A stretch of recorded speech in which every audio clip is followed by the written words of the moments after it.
Seperti yang kita ketahui bersama, serangan keamanan jaringan dapat terjadi pada semua sistem keamanan jaringan yang ada.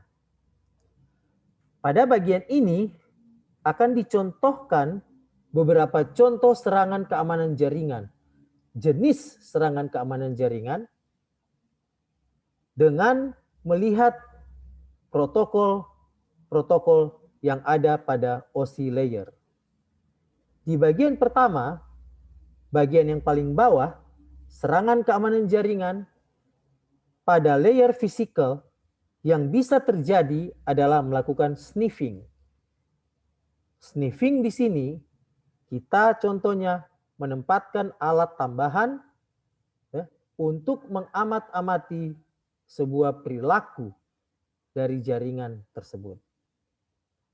Misalnya, dengan menambahkan software atau menambahkan server yang dapat melakukan scanning port-port yang terbuka dan menemukan di mana kerentanan pada port tersebut. Contoh yang kedua adalah spoofing yang dapat dilakukan pada protokol data link.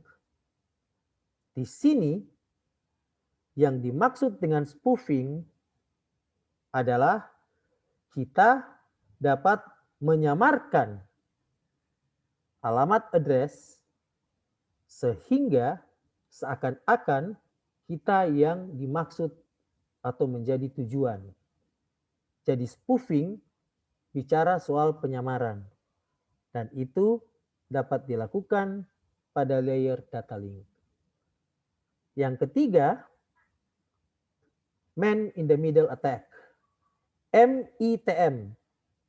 Serangan MITM ini dapat dilakukan pada layer jaringan atau layer network. Man in the middle attack, kita menjadi pihak di antara kedua belah pihak yang sedang berkomunikasi. Kita dapat mendengarkan apa yang dipercakapkan.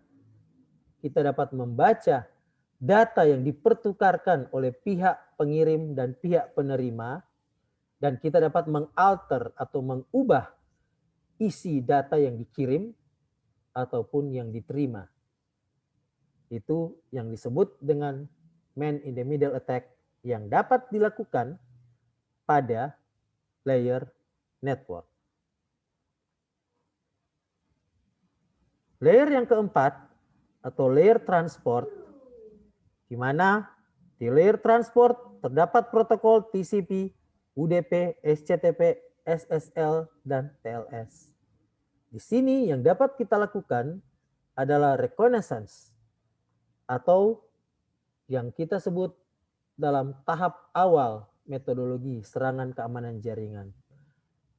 Melakukan pengamatan ya pada port-port yang terbuka dan protokol-protokol yang bergerak pada protokol tersebut. Bagian yang kelima, layer session. Di sini yang kita bisa lakukan adalah serangan yang dinamakan serangan hijacking.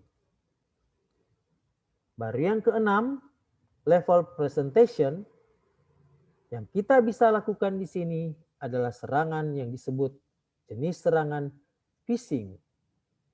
Contoh jenis serangan phishing adalah kita memberikan email atau pesan di platform media sosial, di mana dalam pesan tersebut kita mengirimkan email seolah-olah dari pihak yang terpercaya dan berusaha memperdayakan penerima dengan membujuk penerima untuk menekan tombol tertentu, di mana saat menekan tombol tersebut maka akan bisa di-download malware ataupun meminta mengisi data-data pribadi yang terkait dengan korban.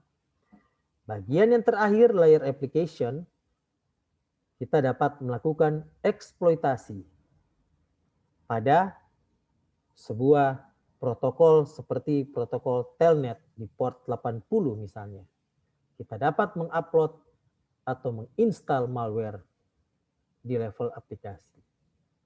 Demikian contoh layer OSI, dan jenis serangan keamanan jaringan yang bisa terjadi berdasarkan layer OSI tersebut.